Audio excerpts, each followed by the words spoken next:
ঈশ্বরকে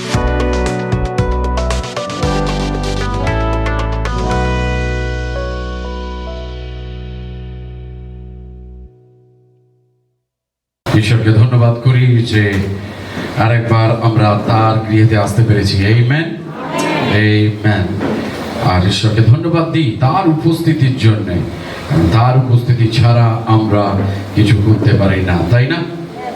আমি চাইবো আপনাদের বলতে যে আপনারা অনেকে রয়েছেন যারা আপনারা ঈশ্বরের বাক্যকে শোনেন ডেফিনেটলি, কিন্তু আমি চাইবো যে আপনি সারা সপ্তাহ সেই বাক্যের মধ্যে আপনি ডুবে যান।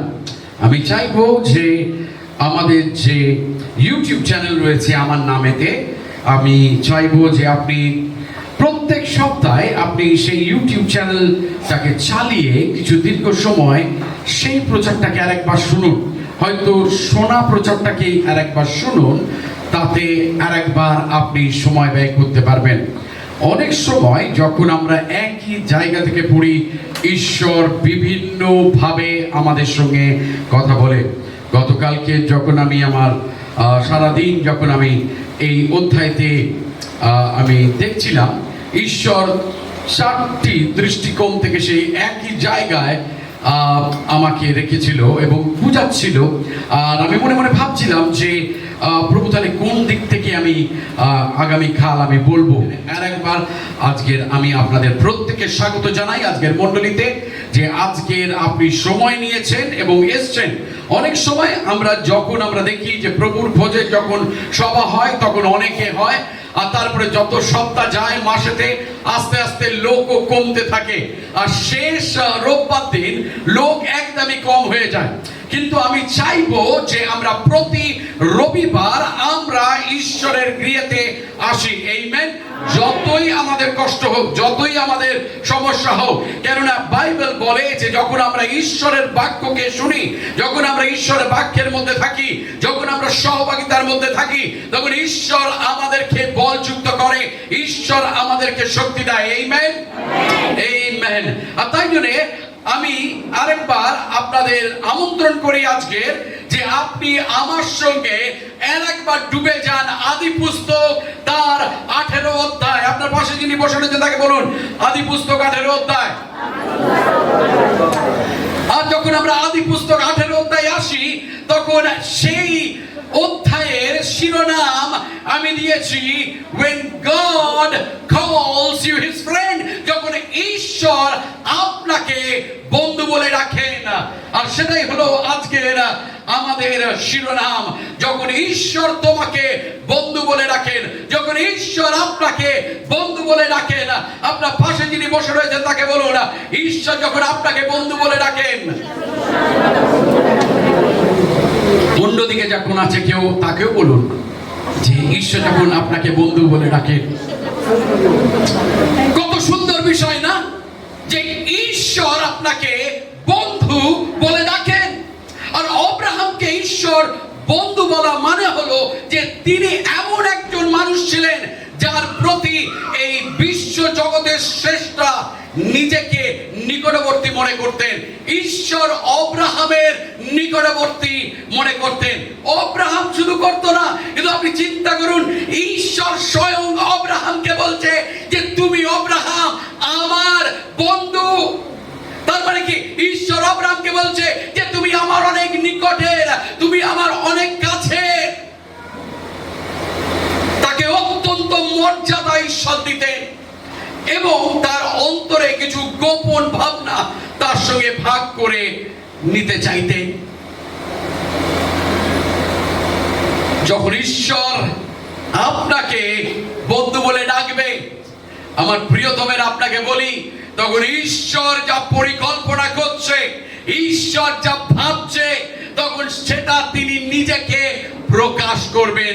When God calls you his friend, God is going to reveal to you his thoughts. God is going to reveal to you what he is thinking, because you are his friend. কেননা ঈশ্বর আপনাকে বন্ধু বলে ডাকে। ঈশ্বর যে অব্রাহামের বন্ধু ছিলেন তা আমরা সহজেই বুঝতে পারি। কিন্তু আব্রাহাম যে ঈশ্বরের বন্ধু ছিলেন তা প্রায় আমাদের বোধের অতীত। আজকে আব্রাহাম ঈশ্বরের বন্ধু হতে পারে, কিন্তু ঈশ্বর আব্রাহামের বন্ধু। ফ্রেন্ডশিপ, আমরা যখন ফেসবুকে এখনকার দিনে দেখি যে যাকে পারে ফ্রেন্ডশিপ রিকোয়েস্ট দেয়, কোনো সমস্যা নেই। আপনি বুঝতে পারছেন আমি কি বলছি? আব্রাহাম ঈশ্বরের বন্ধু আমরা বুঝে নিতে পারি, কারণ আব্রাহাম রক্ত মাংসের, বাট ঈশ্বর আব্রাহামের বন্ধু। When God calls you his friend, যখন ঈশ্বর আপনাকে তার বন্ধু বলে, friendship with God produces privileges in the life of a believer. ঈশ্বর যখন বন্ধুত্ব করেন একজন বিশ্বাসীর জীবনে বিশেষ অধিকার উৎপন্ন করে। ঈশ্বরের সঙ্গে আমাদের বন্ধুত্ব আমাদের জীবনে বিশেষ অধিকার উৎপন্ন করে, যা আমরা আব্রাহামের জীবনে স্পষ্টভাবে দেখতে পাই। আর আজকে সকালে আপনাকে বলি, আমরা দেখতে পাই যে এই বিশেষ অধিকারগুলির মধ্যে প্রথমে রয়েছে যে আপনি যখন ঈশ্বরের বন্ধু হন, বা ঈশ্বর যখন আপনাকে তার বন্ধু বলে ঘোষণা করে, তখন আপনার কিছু অধিকার রয়েছে। সেই অধিকারগুলোর বিষয় আজকের আমরা কথা বলি। প্রথম অধিকার গুলির মধ্যে রয়েছে হলো কম্প্যানিয়নশিপ উইথ গড। প্রথম বিষয় হলো কম্প্যানিয়নশিপ উইথ গড। আর এই 18 অধ্যায় আজকের আমরা পড়ব এবং চিত্রিত আমাদেরকে সাহায্য করবে। প্রথমে আমরা ধাপ বাই ধাপ যাব। আদি পুস্তক 18 অধ্যায় প্রত্যেকে পেয়ে থাকলে বলবেন আমেন। তাহলে 1 থেকে 8 পদ পর্যন্ত আমরা প্রথমে পড়ব। আদি পুস্তক 18 অধ্যায় 1 থেকে 8। পরে সদাপ্রভু মমরি এলন বনের কাছে তাকে দর্শন দিলেন। তিনি দিনের গরমের দিনের তাঁবুর দুয়ারের মুখে বসেছিলেন। চোখ তুলে দেখলেন, আর দেখো 3টি পুরুষ সামনে দাঁড়িয়ে ছিল। দেখতে পাওয়ার সঙ্গে সঙ্গে তিনি তাঁবুর দুয়ারের মুখ থেকে তাদের কাছে দৌড়ে গিয়ে মাটিতে প্রণাম করলেন। তিনি বললেন, হে প্রভু, অনুরোধ করি, যদি আমি আপনার দৃষ্টিতে অনুগ্রহের পাত্র হয়ে থাকি, তবে আপনার এই দাসের কাছ থেকে যাবেন না। অনুরোধ করি, অল্প জল এনে দিন। আপনারা পা ধুয়ে এই গাছের তলায় বিশ্রাম করুন। কিছু খাবার এনে দিন, তা দিয়ে প্রাণ তৃপ্ত করুন। পরে নিজের পথে এগিয়ে যাবেন, কারণ এরই জন্য নিজের দাসের কাছে এসেছেন। তখন তারা বললেন, যা বললে তাই করো। তাতে আব্রাহাম তাড়াতাড়ি করে তাঁবুতে সবার কাছে গিয়ে বললেন, শীঘ্রই 21 কিলো উত্তম ময়দা নিয়ে মেখে গোলা বানিয়ে রুটি তৈরি করো। পরে আব্রাহাম দৌড়ে গিয়ে পশুপাল থেকে উৎকৃষ্ট কোমল এক বাছুর নিয়ে দাসকে দিলে সে তা তাড়াতাড়ি রান্না করলো। তখন তিনি দই, দুধ ও রান্না করা মাংস নিয়ে তাদের সামনে দিলেন এবং তাদের কাছে বৃক্ষতলায় দাঁড়ালেন ও তারা ভোজন করলেন। আমেন। প্রথমে যখন আমরা দেখি 1 থেকে 8 পদ, আমরা প্রথম যেটা দেখি যে যখন ঈশ্বর আব্রাহামকে তার বন্ধু বলে, যখন ঈশ্বর আপনাকে এবং আমাকে বন্ধু বলে, তখন সেখানে একটি অন্তরঙ্গ সহভাগিতা থাকে। There is a companionship. আমাদের প্রথম পদে কি বলা হচ্ছে আপনি লক্ষ্য করবেন। আব্রাহাম যখন একদিন ভোর দুপুরে মিম্র বিশাল গাছগুলির কাছে তার তাম্বুর প্রবেশদ্বারে বসেছিলেন, তখন সদাপ্রভু তার কাছে আবির্ভূত হলেন না। তখন সদাপ্রভু তার কাছে আবির্ভূত হলেন না, ঈশ্বর তার কাছে এলেন না। আমেন। আপনার পাশে যিনি রয়েছে তাকে বলুন, ঈশ্বর তার কাছে এলেন। আর একবার অন্যদিকে যিনি বসে রয়েছেন তাকে বলুন, ঈশ্বর তার কাছে এলেন। যখন সদাপ্রভু তার কাছে আবির্ভূত হলেন, কতবার আপনাকে প্রশ্ন করি, আপনার জীবনে ঈশ্বর আবির্ভূত হয়েছে? যদি আপনাকে ঈশ্বর তার বন্ধু বলে, যদি আপনি ঈশ্বরকে আপনার বন্ধু বলেন, then God have to come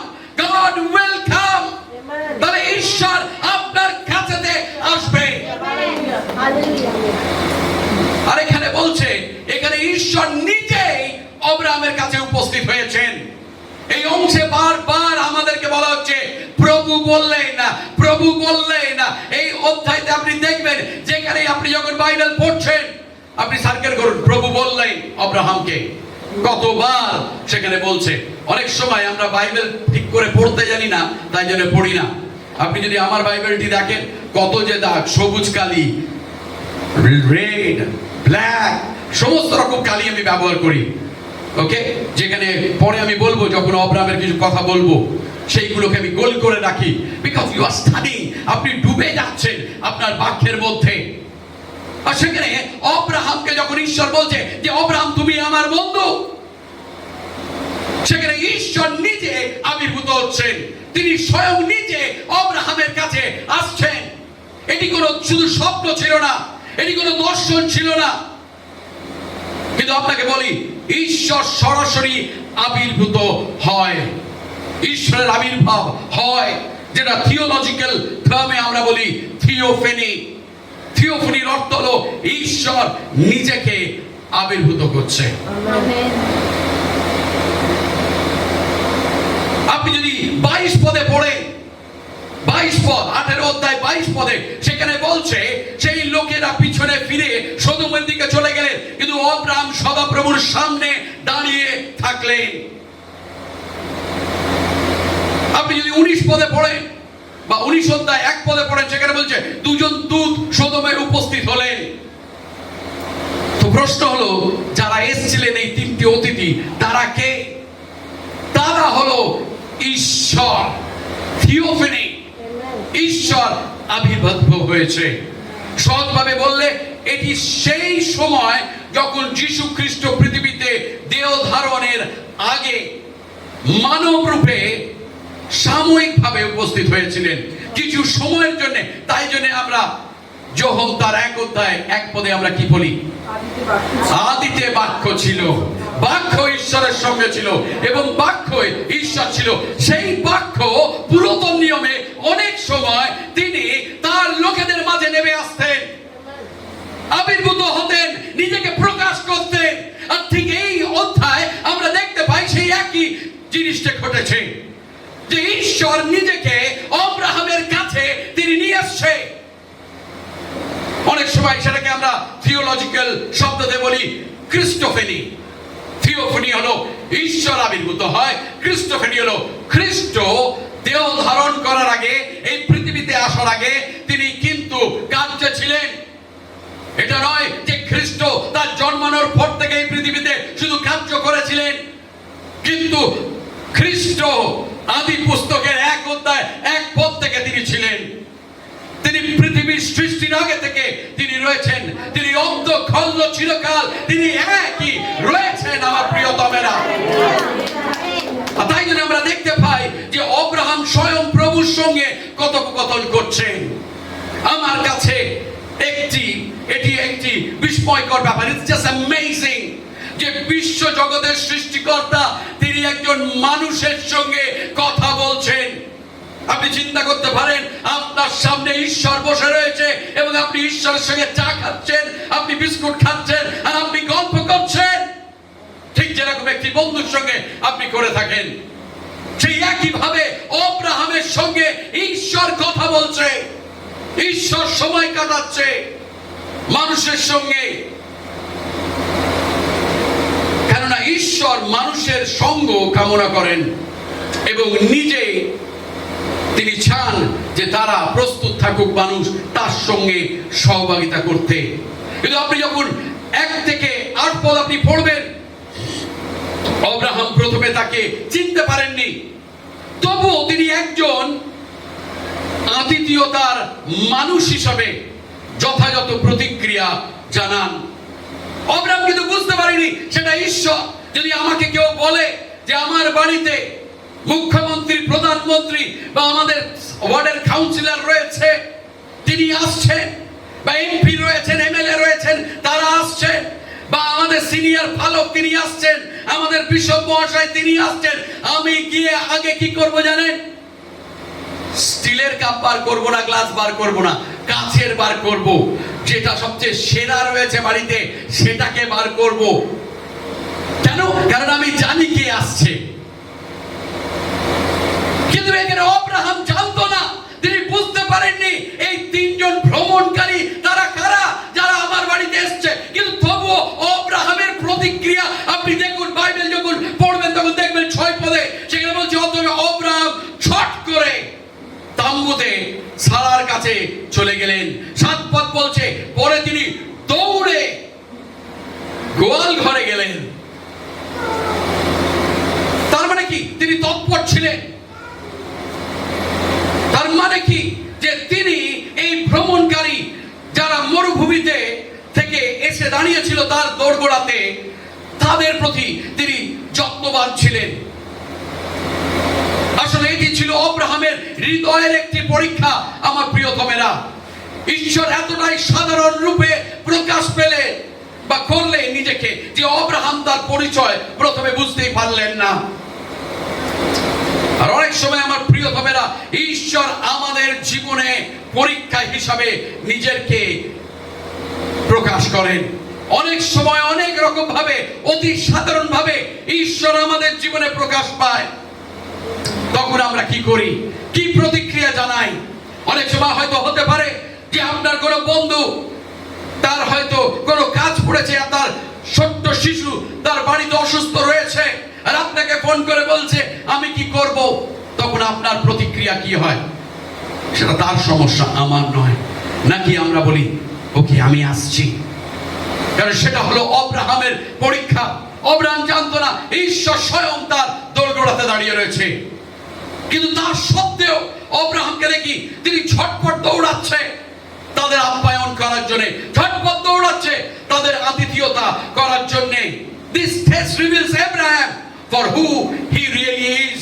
এই পরীক্ষার মাধ্যমে আব্রাহাম আসলে তিনি কে তা প্রকাশ পায়। আমার প্রিয়তমেরা, আব্রাহাম এগুলো করছিল না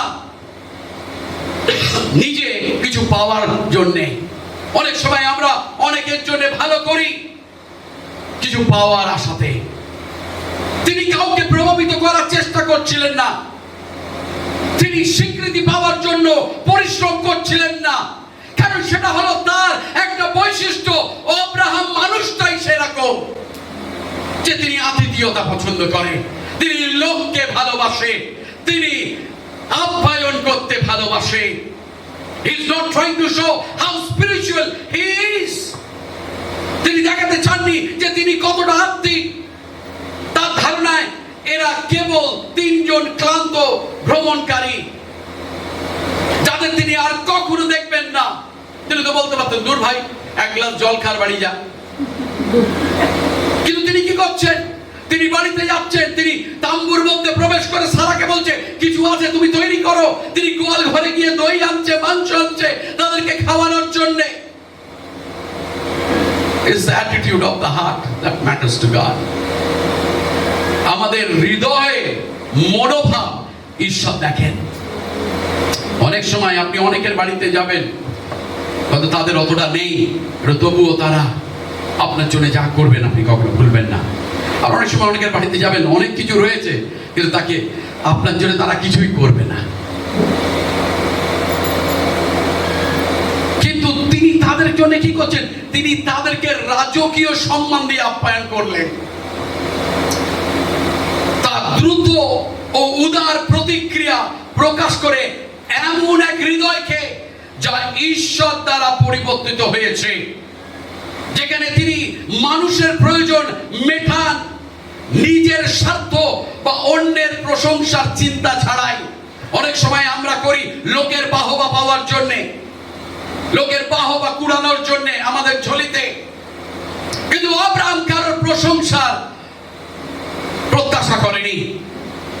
আব্রাহাম নিঃস্বার্থে তিনি এই ভ্রমণকারী তিনজন যারা তার গৃহে এসেছে তাদের প্রতি সে পরিচর্যা করেছে, তাদের আপ্যায়ন করেছে, তাদের প্রতি আতিথেয়তা দেখিয়েছে।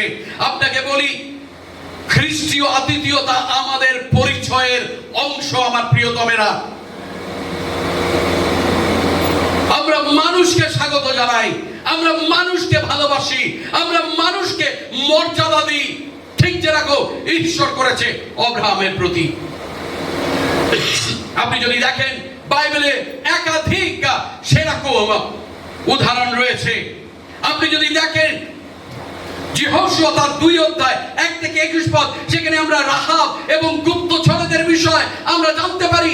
যেখানে রাহাব সেই দুজন গুপ্তচরকে তার নিজের গৃহেতে তিনি আতিথেয়তা দেখিয়েছিলেন।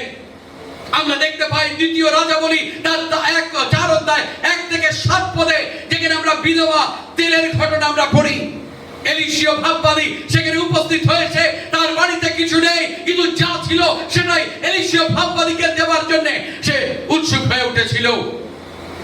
কেননা আতিথেয়তা হৃদয় ও আনুগত্য ঈশ্বরের অলৌকিক প্রাচুর্যের দুয়ার খুলে দেয়। আরেকবার বলি, আতিথেয়তা হৃদয় ও আনুগত্য ঈশ্বরের অলৌকিক প্রাচুর্যের দুয়ার খুলে দেয়। আমরা আরেকজনের দেখতে পাই নতুন নিয়মে, লুদিয়া প্রেরিতদের তার 16 অধ্যায় 11 থেকে 15 পদ, যেখানে আমরা দেখতে পাই যে তিনি বেগুনি রঙের কাপড় বিক্রি করতেন ফিলিপিতে। তিনি তার বাড়িতে থাকার জন্য আমন্ত্রণ জানিয়েছিলেন প্রেরিতকে। আরেকজন আমরা দেখতে পাই নতুন নিয়মে দরকার আতিথেয়তা। যদি আপনি প্রেরিতদের তার 9 অধ্যায় 36 থেকে 42 পদ পর্যন্ত পড়েন, সেখানে বলছে ডরকাস, যিনি তার নাম ছিল তবিতা, তিনিও আতিথেয়তা দেখিয়েছে। আপনাকে বলি আমার প্রিয়তমেরা, যে আতিথেয়তা হলো আমাদের একটি চারিত্রিক বৈশিষ্ট্যের অংশ। আমাদের যদি জীবন পরিবর্তন হয়ে থাকে, তাহলে আমরা আতিথেয়তা দেখাবো। যখন ঈশ্বর আপনাকে তার বন্ধু বলেন, কেন বলেন? যখন তিনি আপনাকে তার বন্ধু বলেন, আপনার জন্য তার উপস্থিতি রয়েছে, তার বন্ধুত্ব রয়েছে। আর আজকের আপনাকে বলি যে আপনি তার বন্ধু হতে পারেন। অব্রাহামকে ঈশ্বর বলছে যে অব্রাহাম, তুমি হলে আমার মিত্র, আমার বন্ধু। কেননা সেখানে তাদের মধ্যে একটা বন্ধুত্বের সম্পর্ক রয়েছে। আজকের ঈশ্বরের সঙ্গে কি আপনার বন্ধুত্বের সম্পর্ক রয়েছে? আজকের আপনি কি ঈশ্বরের উপস্থিতি আপনি এনজয় করেন? দ্বিতীয় বিষয় আপনাকে বলি, যখন ঈশ্বর আপনাকে তার বন্ধু বলেন, কমিউনিকেশন ফ্রম গড। প্রথমে হলো কম্প্যানিয়নশিপ উইথ গড, সেকেন্ডলি হলো কমিউনিকেশন ফ্রম গড, ঈশ্বরের সঙ্গে যোগাযোগ। আর আমরা দেখব 9 থেকে 21 পদ পর্যন্ত এইবারে ঈশ্বরের সঙ্গে যোগাযোগ। 9 থেকে 21 পদ চিত্রিতা পড়বে। আদি পুস্তক 18 অধ্যায় 9 থেকে 21 পদ। তারা আব্রাহামকে জিজ্ঞাসা করলেন, তোমার স্ত্রী সারা কোথায়? তিনি বললেন, সে তাঁবুর ভিতরে আছে। তাদের মধ্যে একজন বললেন, আজ থেকে 9 মাস পরে তোমার কাছে আবার আসব, আর তখন তোমার স্ত্রী একটি পুত্র সন্তান হবে। তাঁবুর দরজার পিছনে দাঁড়িয়ে সারা একথা শুনলেন। সেই সময় আব্রাহাম ও সারা দুজনেই বৃদ্ধ হয়েছিলেন। তাদের অনেক বয়স হয়েছিল এবং সারার সন্তান ধারণের ক্ষমতা নিবৃত্ত হয়েছিল। তাই সারা মনে মনে হেসে বললেন, আমিও আমার স্বামী বৃদ্ধ হওয়ার পরেও কি এই আনন্দ উপভোগ করব? তিনি আব্রাহামকে বললেন, সারা কেন হাসলো আর মনে মনে বলল, আমি কি সত্যি সন্তানের মা হব? আমি তো বৃদ্ধা। প্রভু পরমেশ্বরের অসাধ্য কোনো কাজ আছে কি? আগামী এই ঋতুতে নির্দিষ্ট সময়ে আমি আবার তোমার কাছে আসব, আর তখন সারার একটি পুত্র সন্তান হবে।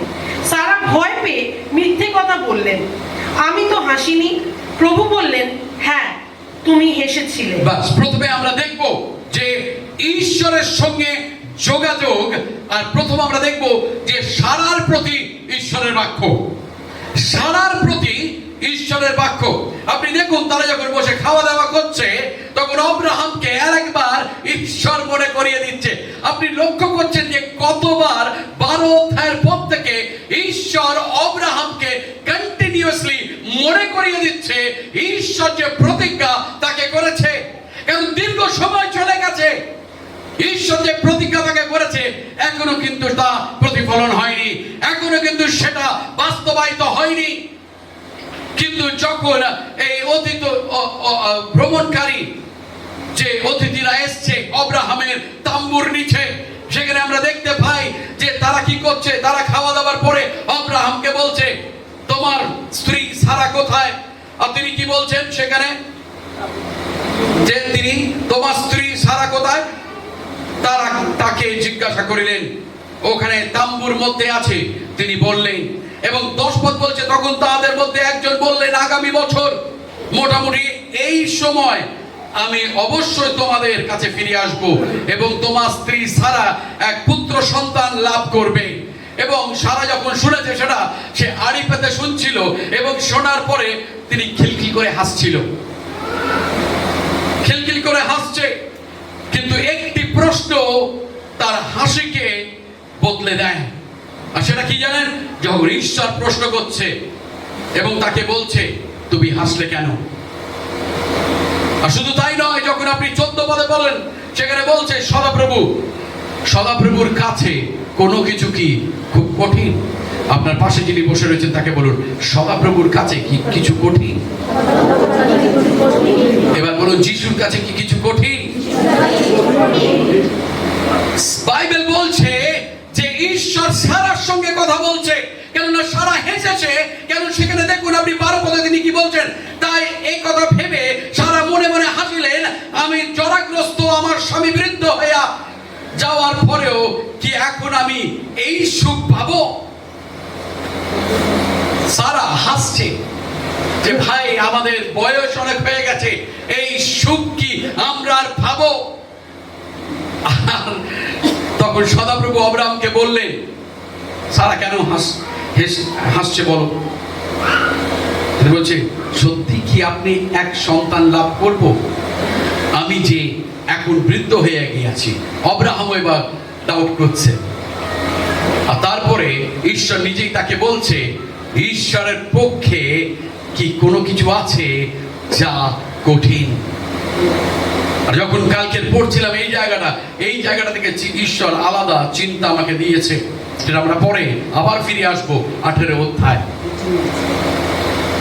From the laughter of doubt to the laughter of joy. Hallelujah. সন্দেহের হাসি থেকে আনন্দের হাসিতে পরিণত করবে ঈশ্বর তাকে। যখন আমরা 21 অধ্যায় পড়বো, সেখানে সে হাসছে। অনেক সময় ঈশ্বর যখন আমাদের প্রতিজ্ঞা করে, আমরা হাসি যে প্রভু সত্যি কি এটা সম্ভব? আমি অতি সাধারণ ঘরে জন্মগ্রহণ করেছি, আমার বাবা মার অত সম্পত্তি নাই, প্রভু আমি শিক্ষাগত ভাবে অত যোগ্য নই, কিন্তু এটা কি সম্ভব হতে পারে?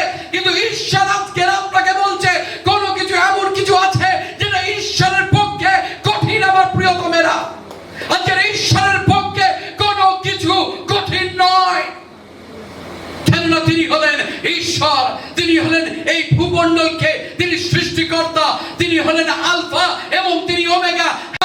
কেননা তিনি পারেন না, তার কাছে সেই শক্তি রয়েছে। আমার প্রিয়তমেরা, আজকের কি ঈশ্বরের কাছে কোনো কিছু আছে যা অসম্ভব? হয়তো আজকের আপনার কাছে অসফলতা হয়তো একটা ধাক্কা দিয়ে গেছে, কিন্তু সেই অসফলতাকে ঈশ্বর সফলতাতে পরিণত করতে পারে। যদি আপনি দেখেন হিব্রীয় ভাষাতে, সেখানে বলা হচ্ছে, সারা যা বলেছিল সেটা হলো, because she judged him faithful who had promised. যখন তিনি হাসছিলেন, সেটা সারা এই জন্য করছিলেন কারণ তাকে তিনি বিচার করছেন, কাকে? যিনি বিশ্বস্ত তার প্রতিজ্ঞা রাখার জন্যে। আপনার কি কখনো মনে হয় যে ঈশ্বর যা হতে বলেছেন তা হওয়া খুবই কঠিন? আপনার কি এমন কোন দায়িত্ব বা দায়িত্বের মুখোমুখি আপনি হয়েছেন যা একেবারেই সম্ভব বলে মনে হচ্ছে না? আপনার জীবনে কোন পরিস্থিতি কি এতটাই জটিল মনে হয় যে আপনি ভেঙে পড়েছেন? হ্যাঁ, এগুলো হয়তো আপনার কাছে কঠিন, কিন্তু এগুলো আমার ঈশ্বরের কাছে কঠিন নয়। আজকের আপনার যে কোনো সমস্যাই হোক না কেন, আজকের ঈশ্বর তিনি পারেন। শুধু ঈশ্বর সারার সঙ্গে কথা বললো তাই নয়, কিন্তু ঈশ্বর আব্রাহামের সঙ্গেও তিনি কথা বলছেন। আমরা দেখি আব্রাহামের প্রতি ঈশ্বরের বাক্য, এবং আমরা 16 থেকে আমরা 21 পদ পর্যন্ত পড়ব। ওকে, আর এবারে আমরা একটু আলাদা করে পড়ব। ওকে, এবারে আমরা সবাই উঠে দাঁড়াবো আমাদের জায়গাতে এবং আমাদের সকলের বাইবেল খুলবো। আদি পুস্তক তার 18 অধ্যায় 16 থেকে 21 পদ, এবং আমরা সকলে 1 2 3 পড়ার পরে চিত্রিতা পড়বে এবং তার সঙ্গে আমরাও জোরে আমরা পড়বো। Amen, amen. বাইবেল খুলে থাকলে বলবেন আমেন। আসুন এই সময় 1 2 3। এরপরে সেই দুই ব্যক্তি সেখান থেকে রওনা হলেন। আব্রাহাম তাদের সঙ্গে গেলেন। কিছু দূরে যাওয়ার পর সদম নগর তাদের দৃষ্টিপথে এলো। প্রভু পরমেশ্বর ভাবলেন, আমি যা করতে চলেছি তা আব্রাহামের কাছে তা গোপন করব না। আব্রাহাম হবে বিরাট শক্তিশালী এক জাতির জনক, তার মধ্যেই পৃথিবীর সকল জাতি আশীর্বাদ লাভ করবে। আমি তাকে এই উদ্দেশ্যে মনোনীত করেছি, যেন সে তার পরিবার ও ভাবি বংশধারীদের ধর্মসঙ্গত ও ন্যায্য আচরণ করার ও প্রভুর পথে চলার নির্দেশ দেয়, যাতে আব্রাহামের কাছে প্রদত্ত প্রতিশ্রুতি প্রভু পরমেশ্বর পূর্ণ করতে পারেন। তাই প্রভু পরমেশ্বর বললেন, সদম ও গমোরা নগরের বিরুদ্ধে বিক্ষোভ প্রবল হয়ে উঠেছে এবং সেখানে পাপও বেড়ে গিয়েছে অতি মাত্রায়। আমি সেখানে গিয়ে দেখতে চাই আমার কাছে যে বিক্ষোভ পৌঁছেছে সেই অনুযায়ী সত্যি তারা পাপাচার করছে কিনা। Amen, amen. আসুন আমরা বসি নিজেদের জায়গাতে। এবার আব্রাহামের সঙ্গে আমরা দেখি ঈশ্বর আব্রাহামকে কি বলছে। ঈশ্বর সারাকে কি বলেছে, তুমি হাসছো কেন? এবং সেই একটি প্রশ্ন তার জীবনকে পরিবর্তন করে দিয়েছে। এবং এবারে আব্রাহামের সঙ্গে ঈশ্বর কথা বলছে।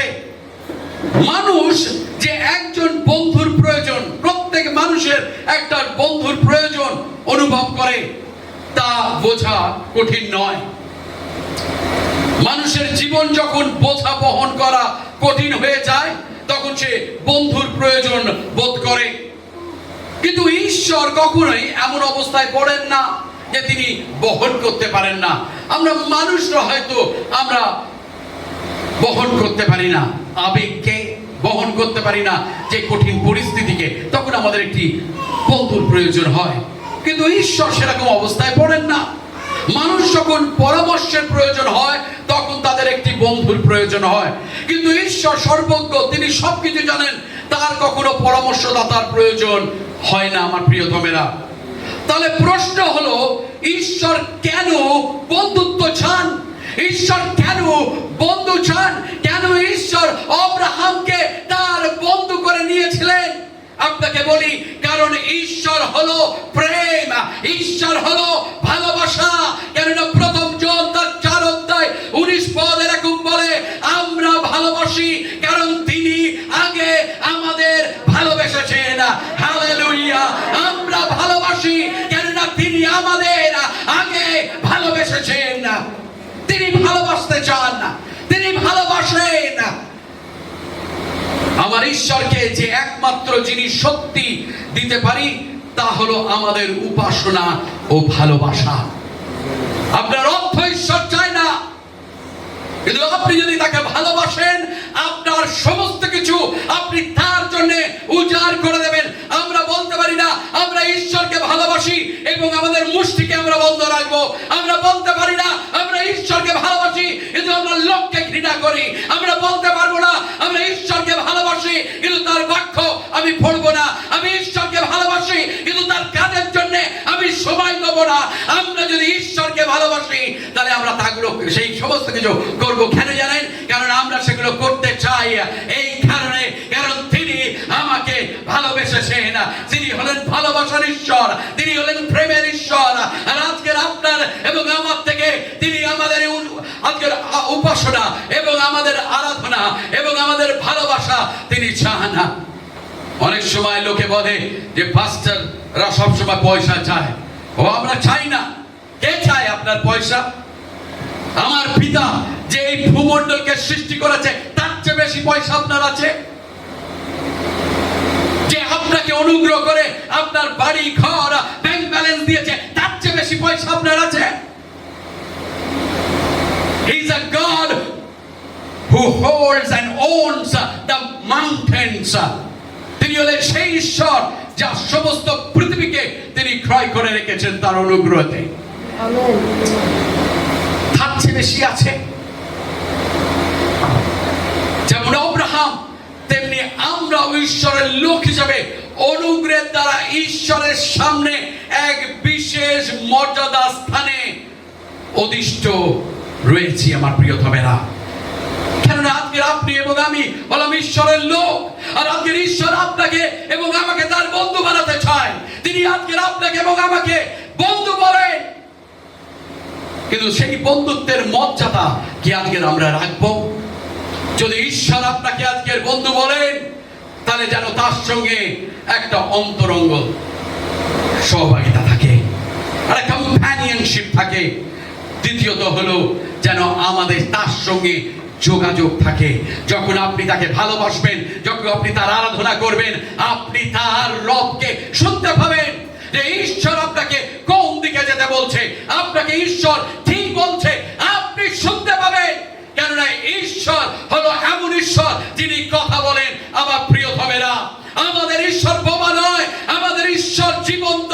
কেন তিনি হলেন পুনরুত্থিত যিশু এবং তিনি আমাদের সঙ্গে প্রতিনিয়ত তিনি কথা বলছেন না। তিনি কথা বলছেন তার বাক্যের মাধ্যমে, তিনি কথা বলছেন পরিস্থিতির মাধ্যমে, তিনি কথা বলছেন তার দাসের মাধ্যমে, তিনি কথা বলছেন না আমাদের সঙ্গে। আমার প্রিয়তমেরা, কিন্তু আজকের আপনি কি তার বাক্যকে, আপনি তার রবকে আজকের আপনি কি শুনতে পাচ্ছেন? একটি বন্ধুত্ব কখনো টেকে না একতরফা। আপনি বন্ধুত্ব রাখতে চান কিন্তু বিপরীত দিকের সে বন্ধুত্ব রাখতে চায় না। সেই বন্ধুত্ব কখনো টিকবে না। কিন্তু এখানে কি হচ্ছে? আর আপনার মনে হয় আপনার বন্ধুত্ব টিকবে আপনি যদি সময় না দেন? আপনার বন্ধুত্ব বাড়বে না। কেননা যখন বন্ধুরা আসে তাদের হৃদয়ের কথা তারা এক অপরকে বলে। যখন বন্ধুরা আসে এক কাপ চায়ের পেয়ালার উপরে তারা তাদের জীবনের কাহিনী তারা এক অপরকে বলে। সময় দিতে হবে আমার প্রিয়তমেরা। ঈশ্বরের সঙ্গে বন্ধুত্ব করতে গেলে আপনাকে সময় দিতে হবে। আপনাকে সময় দিতে হবে তার উপস্থিতিকে অনুভব করার জন্যে। আপনাকে সময় দিতে হবে তার বাক্য থেকে আপনার জীবনে যেন আপনি শক্তি সঞ্চয় করতে পারেন সেই জন্যে। আপনাকে সময় দিতে হবে তার সেবা কার্যের জন্যে, যাতে ঈশ্বরের সঙ্গে আপনি আপনার বন্ধুত্বে আরো গাঢ় এবং গভীরে আপনি যেতে পারেন। তৃতীয় বিষয় এবং শেষ বিষয় আমরা এখান থেকে দেখি, তৃতীয় হলো compassion for people, মানুষের প্রতি সহানুভূতি। compassion for people। প্রথম ছিল companion with God, ঈশ্বরের সঙ্গে অন্তরঙ্গ সহভাগিতা। দ্বিতীয় ছিল ঈশ্বরের সঙ্গে যোগাযোগ, আর তৃতীয় হলো মানুষের প্রতি সহানুভূতি, compassion for people। আর সেটা আমরা 22 থেকে 33 পদ আমরা দেখব। আদি পুস্তক 18 অধ্যায় 22 থেকে 33 পদ বলে, তখন সেই দুই ব্যক্তি সেখান থেকে সদমের দিকে রওনা হলেন, কিন্তু আব্রাহাম তখনও প্রভু পরমেশ্বরের সামনে দাঁড়িয়ে রইলেন। আব্রাহাম তাকে বললেন, আপনি কি সত্যি দুর্জনদের সঙ্গে ধার্মিকদেরও সংহার করবেন?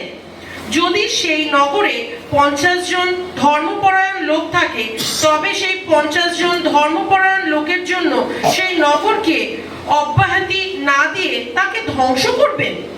দোহাই আপনার, দুর্জনের সঙ্গে ধার্মিকদেরও বিনাশ করবেন না। ধার্মিক ও দুর্জনকে এক পর্যায়ে ফেলবেন না। সারা পৃথিবীর বিচারপতি কি ন্যায় বিচার করবেন না? প্রভু পরমেশ্বর বললেন, আমি যদি সদমে 50 জন ধার্মিক ব্যক্তির সন্ধান পাই, তাহলে তাদের মুখ চেয়ে আমি সেই জনপদকে অব্যাহতি দেব। আব্রাহাম বললেন, দেখুন, আমি তো ধূলিকণা ও ভস্ম মাত্র, কিন্তু তবুও প্রভু পরমেশ্বরের সঙ্গে কথা বলার সাহস করেছি। ধরুন, যদি সেই 50 জন ধার্মিক ব্যক্তির 50 জন কম হয়, তা 5 জন কম হয়, তাহলে 5 জন কম হওয়ার জন্য আপনি কি নগরটিকে ধ্বংস করবেন? প্রভু বললেন, সেখানে যদি 35 জন ধার্মিক পাওয়া যায়, তাহলে আমি সেই স্থান ধ্বংস করব না। ওকে, থ্যাংক ইউ। ওইটা রাইট, বাকিটা বাড়িতে গিয়ে পড়বেন। এবার কি হচ্ছে? মানুষের প্রতি সহানুভূতি। আপনার পাশে যিনি বসে রয়েছে তাকে বলুন, মানুষের প্রতি সহানুভূতি। না, আপনি একটা জিনিস লক্ষ্য করবেন, যদি আপনি ঈশ্বরের বন্ধু হন, ঈশ্বর যদি আপনাকে বন্ধু বলে, তাহলে ঈশ্বর তার মনের মধ্যে কি রয়েছে তিনি লুকিয়ে রাখবেন না। আপনি 16 পদ ফিরে যান, যেখানে বলছে সেই লোকেরা চলে যাওয়ার জন্য উঠে দাঁড়িয়ে নিচে সদমের দিকে তাকালেন এবং আব্রাহাম তাদের বিদায় জানানোর জন্য তাদের সঙ্গে কিছুটা পথ হাঁটলেন। এবং 17 পদ দেখুন, তখন সদাপ্রভু বললেন, আমি যা করতে যাচ্ছি তা কি আমি আব্রাহামের কাছে লুকাবো? আমি কি লুকাবো আব্রাহামের থেকে? আপনি দেখুন, আব্রাহাম এবং ঈশ্বরের কি মধুর একটি বন্ধুত্ব। ঈশ্বর সদমের উপরে বিচার আনতে চলেছে এবং নিজে ঈশ্বর বলছে নিজেকে যে আব্রাহামের থেকে কি আমি এটা লুকাবো? কারণ বন্ধুত্বে আমরা কিছু লুকাই না, আমরা স্পষ্টবাদী, আমরা এক অপরকে বলি। তার মানে আপনি চিন্তা করুন, আব্রাহাম এবং ঈশ্বরের বন্ধুত্বটা কত গাঢ়, যে ঈশ্বর মনে মনে বলছে যে আমি কি যা করতে চলেছি আমি আব্রাহামের থেকে লুকাবো, এবং সে লুকায়নি, সে আব্রাহামকে বলে দিয়েছে। কিন্তু আপনি দেখুন, যখন আমরা সেখানে পড়ি, আব্রাহাম জীবনের এই পর্যায়ে তার সর্বোচ্চ আত্মিক মুহূর্ত কেবল উদার আতিথেয়তা নয়, বরং সদম শহরকে রক্ষা করার জন্য প্রভুর কাছে তার মধ্যস্থ প্রার্থনায় প্রকাশিত হয়েছিল। আতিথেয়তার মধ্যে একটি দিক প্রকাশ পেয়েছে, কিন্তু এই মধ্যস্থকারী প্রার্থনার মধ্যে আব্রাহামের জীবনের আরেকটা দিক প্রকাশ পেয়েছে।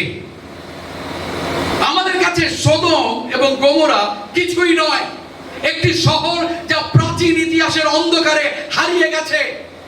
কিন্তু আব্রাহামের কাছে এটি ছিল জীবন্ত মানুষ, রক্ত মাংসের মানুষের শহর। তিনি সদমের রাজার সঙ্গে পরিচিত ছিলেন, সেই শহরেই তার ভাইপো থাকতেন। এর মানে ছিল সেখানে তার পরিচিত মানুষ ছিল, অনেকে ছিল যাদেরকে আব্রাহাম উদ্ধার করেছিল দাসত্ব থেকে। কিন্তু প্রশ্ন হলো, how God allowed to save these people only, not to have them destroyed in judgment? কিন্তু প্রশ্ন হলো, ঈশ্বর কি আব্রাহামকে এই মানুষদের রক্ষা করতে দিয়েছিলেন শুধুমাত্র এখন তাদের বিচার করে ধ্বংস করার জন্য? গতকালকে আমি চিন্তা করছিলাম যে প্রভু তুমি তো কৃপাময়, আমি যতবারই পাপ করি প্রভু তুমি ক্ষমা করো, তাই না? বাইবেল তাই বলছে, যদি আমরা স্বীকার করি তিনি আমাদের যতই বড় পাপ হোক না কেন তিনি ক্ষমা করেন। আর আমার প্রশ্ন হলো, ঈশ্বর শয়তানকে কেন ক্ষমা করছে না? কখনো ভাববে, এটা নিয়েও আমি একটা প্রচার তৈরি করছি যে ঈশ্বর কেন শয়তানকে ক্ষমা করছে না। অনেক সময় এগুলো চিন্তা আমাদের করা উচিত। এগুলো ফিরে আসি, ঈশ্বর আব্রাহামকে এই লোকেদেরকে উদ্ধার করতে দিয়েছিল। মনে আছে যখন লোটকে নিয়ে চলে গেছিল, আব্রাহাম গেছিল, যখন শুনতে পেল তার ভাইপোকে নিয়ে চলে গেছে, যুদ্ধ করে তাকে লোটকে ছাড়িয়ে এনেছে, তার সঙ্গে যেসব লোকেরা ছিল তার পরিবারের সবাইকে ছাড়িয়ে এনেছে। তাহলে কি এই সময়তে তাদেরকে তখন উদ্ধার করতে অব্রাহামকে সাহায্য করেছে, যাতে এখন তার ঈশ্বরের বিচারের দ্বারা যাতে তারা মারা পড়ে? কিন্তু কি আশ্চর্য বিষয়, প্রথমবার বাইবেলে আমরা দেখতে পাই এই মধ্যস্থকারী প্রার্থনা। প্রথমবার, দ্য ইন্টারসেসরি প্রেয়ার। এটি ঈশ্বরের পক্ষ থেকে এক আশ্চর্য ব্যাপার যে তিনি অব্রাহামকে তার কাছে মিনতি করার অনুমতি দিলেন। আপনি দেখুন সেখানে কি করছে। ঈশ্বর বলছে সদম এবং গমোরাকে আমি অব্রাহাম, প্রথমে তিনি বলছেন যে আমি কি এটা লুকিয়ে রাখবো, কিন্তু আমি অব্রাহামকে আমার বন্ধু বলি, আমি লুকাবো না। অব্রাহাম, আমি তাদের পাপ বেড়ে গেছে, আমি তাদের ধ্বংস করব। এবং অব্রাহাম বলছে প্রভু যদি অনুমতি দেন তাহলে আপনাকে বলি, যদি 50 জন থাকে তাহলে কি আপনি এদেরকে ছেড়ে দেবেন, অনুগ্রহ দেখাবেন? ঈশ্বর বলছে যদি 50 জন থাকে তাহলে ঠিক আছে। অব্রাহাম আবার বলছে ঠিক আছে, যদি 50 থেকে 5 জন বেশ কম যদি হয় তাহলে কি আপনি ধ্বংস করবেন? তখন অব্রাহামকে ঈশ্বর বলছে না, আমি তখনও করবো না। অব্রাহাম তখন বলছে আরেকটু, ঠিক আছে এবার সাহসটা বেড়ে গেছে, আরেকটু বেশি বলি। তখন অব্রাহাম ঈশ্বরকে বলছে যে ঈশ্বর যদি 40 জন হবে তাহলে কি আপনি ধ্বংস করবেন? ঈশ্বর বলছে না, তাহলে আমি ধ্বংস করবো না। তখন বলেছে 40-এ নেমে এসছে ঈশ্বর। এবার একটা দামাদামি চলছে, কষাকষি চলছে, দামাদামি।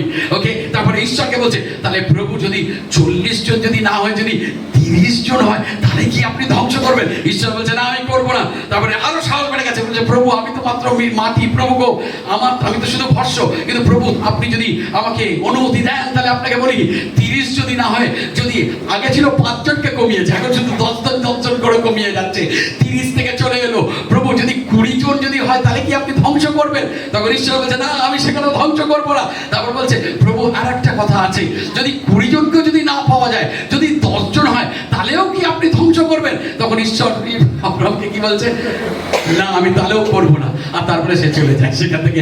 ভাবছে এরপরে আর কত দামাদামি করে ঈশ্বরকে তিনি বলবেন শূন্যতে নিয়ে আসবেন, হয়তো ঈশ্বর সেই ভেবে পাঠিয়ে গেছে, বলেছে না আমার দরকার নেই দামাদামি করে। It's very interesting. আপনি যখন পুরাতন নিয়ম পড়বেন বেশ মজাদার, তাই না?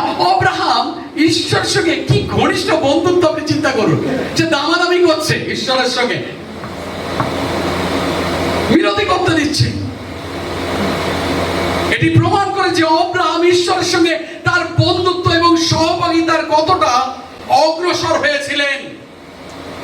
আপনাকে বলি, যখন আমরা প্রার্থনা করি, through prayer God gives us the joy of partnership with him in his kingdom. Amen. Hallelujah. প্রার্থনার মাধ্যমে ঈশ্বর আমাদের তার রাজ্যে তার সঙ্গে অংশীদারের আনন্দ প্রদান করে। আমরা শুধু ভাবি প্রার্থনাতে আমাদের বিষয় অনলি বলতে হবে, প্রভু আমাকে আশীর্বাদ করো, bless me god, bless me god, প্রভু আমায় আশীর্বাদ করো, আমায় আশীর্বাদ করো, আমাকে উন্নত করো, প্রভু আমাকে বিকশিত করো, প্রভু আমাকে তুমি এখানে নিয়ে যাও, আমাকে তুমি সেখানে নিয়ে যাও। কিন্তু প্রার্থনার মাধ্যমে ঈশ্বর আমাদের তার রাজ্য, তার সঙ্গে অংশীদারিত্বের আনন্দ প্রদান করে। আমার প্রিয়তমেরা, কখনো লক্ষ্য করেছেন যারা স্পেশালি মা বাবা রয়েছেন, যখন আপনাদের ছেলেমেয়েরা ছোট ছিল, আপনি হয়তো কোনো কাজ করছেন, আপনি হয়তো দেওয়ালে পেরেক লাগাচ্ছেন, তখন আপনি কি করবে? আপনার ছেলে এসে পেরেকটা নিয়ে দাঁড়িয়ে থাকবে। সে কি করছে? সেই কাজের অংশীদারিতা, সেই আনন্দটাকে সে উপলব্ধি করছে। একদিন আমি ডেভিডদের বাড়িতে গেছি, আর ডেভিড যেন কিছু করছিল, আর পিটার সিঁড়িটাকে ধরে দাঁড়িয়েছিল বা কিছু একটা করছিল। কেন? কারণ সে তার বাবার কাজের হাত পাতাচ্ছে, তা না, সহযোগিতা করছে। আর প্রার্থনার মাধ্যমে আপনি এবং আমরা ঈশ্বরের রাজ্যের এবং তার কাজের অংশীদার হই।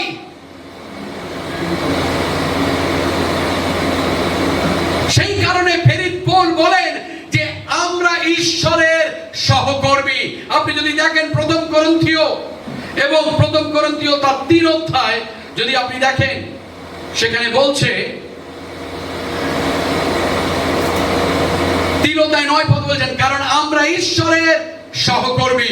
আপনি বলুন আপনার পাশে যিনি বসে রয়েছেন, আমরা ঈশ্বরের সহকর্মী। ওকে, আরেকবার অন্যদিকে যে বসে রয়েছে তাকে বলুন, আমরা ঈশ্বরের সহকর্মী। আপনি এবং আমি হলাম ঈশ্বরের সহকর্মী। প্রার্থনা আমাদের আমাদের সেই আশ্চর্য বিশেষ অধিকার প্রদান করে যে আমরা ঈশ্বরের কার্যের সহকর্মী হই।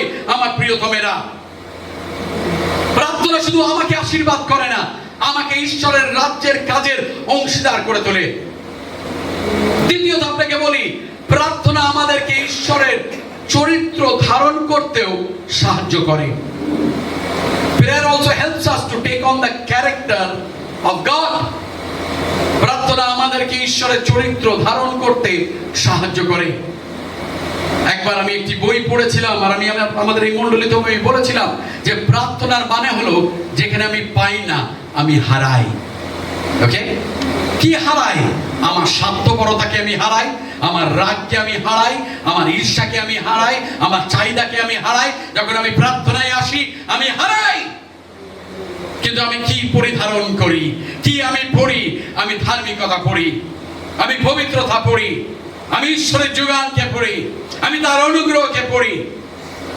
সেই জন্যে প্রার্থনাতে আমরা ঈশ্বরের চরিত্রকে ধারণ করি। আমার প্রিয়তমেরা, আমরা যখন প্রার্থনা করি তখন আমরা ঈশ্বরের মতো সবচেয়ে বেশি হয়ে উঠি। অব্রাহাম কখনো ঈশ্বর হয়ে যায়নি, কিন্তু তার ঈশ্বরের চারিত্রিক বৈশিষ্ট্য গুণাবলী তার মধ্যে আসছিল প্রার্থনার মাধ্যমে। অব্রাহাম কখনো ঈশ্বরের মতো এতটা হননি যতটা হয়েছিলেন সোদমের জন্য প্রার্থনা করার সময়। অব্রাহামের প্রার্থনা সোদমকে রক্ষা করতে পারেনি, কিন্তু এটি অব্রাহামের জন্য কিছু করেছে। এটি তাকে ঈশ্বরের সহানুভূতিতে পূর্ণ করেছে। অব্রাহামের প্রার্থনা সোদম শহরকে বাঁচাতে পারেনি, কিন্তু সেটা অব্রাহামকে পরিবর্তন করেছে, তার জীবনে সহানুভূতি এসছে। তাই জন্য অনেক সময় আমার প্রিয়তমেরা, যখন আমরা প্রার্থনা করি, কারোর ক্যান্সার হয়েছে, আমরা প্রার্থনা করি প্রভু তাকে সুস্থ করো, তুমি তাকে আরোগ্য করো, আর সে হঠাৎ করে চলে যায়। আর আমরা দুঃখিত হই, আমরা ডিসঅ্যাপয়েন্ট হই। কিন্তু তার মাঝেতেও আপনাকে বলি যে সেই প্রার্থনার মধ্যেও ঈশ্বর আমাদের হৃদয়ের মধ্যে, আমাদের জীবনের মধ্যে তিনি কাজ করেন, তিনি সহানুভূতি দেন, যাতে আমরা আরো প্রার্থনা করতে পারি যারা অসুস্থ রয়েছে। হালেলুয়া। অব্রাহাম খুব সুন্দরভাবে আবেদন করেছিলেন। তিনি ঈশ্বরের মহিমার জন্য আবেদন করেছিলেন। তিনি সোদমের পক্ষে মধ্যস্থতা করলেন। ঈশ্বর তার কথা শুনলেন, ঈশ্বর তার নামকে মহিমান্বিত করলেন। কিন্তু ঈশ্বর তার নামকে মহিমান্বিত করলেন এমন ভাবে নয় যেমনটি অব্রাহাম প্রত্যাশা করেছিলেন।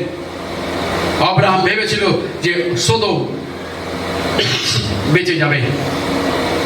আর অনেক সময় আমরা সেরকম ভাবে আমি প্রার্থনা করেছি ক্যান্সার ঠিক হয়ে যাবে, কিন্তু ক্যান্সারের যে রোগী সে তো মারা গেল। আর আমাদের মনে অনেক প্রশ্ন ওঠে যে প্রভু তাহলে কেন আমরা প্রার্থনা করেছি, প্রভু কেন এত চোখের জল ঝরিয়েছি?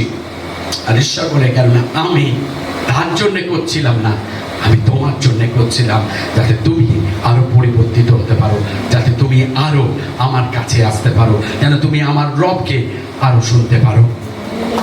আপনাকে বলি,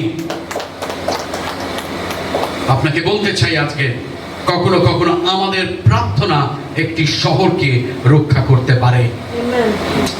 আমাদের প্রার্থনা কারোর জীবনে আরো কথা বয়ে আনতে পারে। আমাদের প্রার্থনা এই পৃথিবীতে শান্তি আনতে পারে।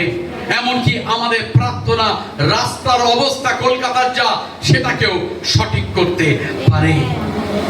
ঈশ্বরের লোকেদের কারণে এমন অনেক আশীর্বাদ এসেছে যা সম্পূর্ণ অযোগ্য হলেও দেওয়া হয়েছে। আমার প্রিয়তমেরা, আপনি যেই পাড়াতে থাকেন সেই পাড়া আশীর্বাদ হয়, কারণ আপনি সেখানে রয়েছেন। যেই জায়গায় আপনি কাজ করেন সেই কোম্পানি, সেই কাজের ক্ষেত্র আশীর্বাদ পায়, কেননা সেখানে আপনি রয়েছেন। তারা অযোগ্য হলেও কিন্তু আপনি রয়েছেন, কেননা আপনি ঈশ্বরের বন্ধু। এবং সেই জায়গাতে আপনি যখন দাঁড়ান, আপনি যখন বসেন, তখন ঈশ্বর স্বয়ং আপনার সঙ্গে থাকে। আর তাই জন্য সেই জায়গা আশীর্বাদ পায়। আপনি বলতে পারেন যে পাঁচটা সেখানে বাইবেলে উদাহরণ আছে। আপনাকে বলি অনেক, একাধিক আছে। আপনাকে বলি আদি পুস্তক তার 30 অধ্যায় 27 পদ কি বলছে? যখন লাবনের পশুর পাল বৃদ্ধি পেয়েছিল, কারণ যাকব তার জন্য কাজ করছিলেন। আদি পুস্তক তার 30 অধ্যায় 27 পদ এরকম বলে, কিন্তু লাবন তাকে বললেন, আমি যদি তোমার দৃষ্টিতে দক্ষিণ পেয়ে থাকি তবে দয়া করে এখানে থেকে যাও। আমি অলৌকিক উপায়ে জানতে পেরেছি যে তোমার কারণে সদাপ্রভু আমাকে আশীর্বাদ করেছেন। তোমার কারণে ঈশ্বর আমাকে আশীর্বাদ করেছে। আপনার জন্য আপনার যে এলাকা রয়েছে, যেই সমাজ থেকে আপনি এসেছেন, সে তার আশীর্বাদ পাচ্ছে, কেননা ঈশ্বর আপনার দ্বারা সেখানে কাজ করছে। সেই কোম্পানিতে যেখানে আপনি কাজ করেন, ঈশ্বর সেখানে কাজ করছে। আপনাকে আরেকটা উদাহরণ দিই। যখন আমরা আদি পুস্তক তার 39 পদ এবং 39 অধ্যায় 5 পদ পড়ি, যেখানে আমরা দেখতে পাই পটিফার সমৃদ্ধি পেয়েছিল যোসেফের জন্য।